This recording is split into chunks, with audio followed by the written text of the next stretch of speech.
20. novembra 2025 Grécko. Západné a severozápadné Grécko čelilo prívalovým dažďom, búrkam a silnému vetru. Irán. V provincii Mazandaran na pobreží Kaspického mora pokračuje hasenie veľkého lesného požiaru. Indonézia. Erupcia sopky Semeru spôsobila značné škody v dôsledku vytekania lávy, kameňov a piesku. V oblasti Šisrupan, okres Garut, došlo k náhlej záplavovej povodni po dlhodobom daždi.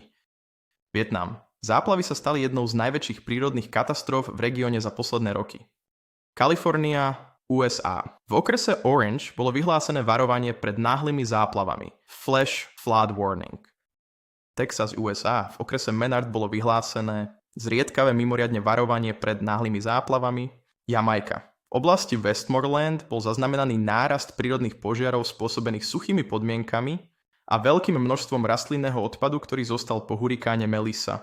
Zostaneme obyčajnými ozvenami, alebo sa staneme hlasmi a spoločne budeme požadovať riešenie klimatických udalostí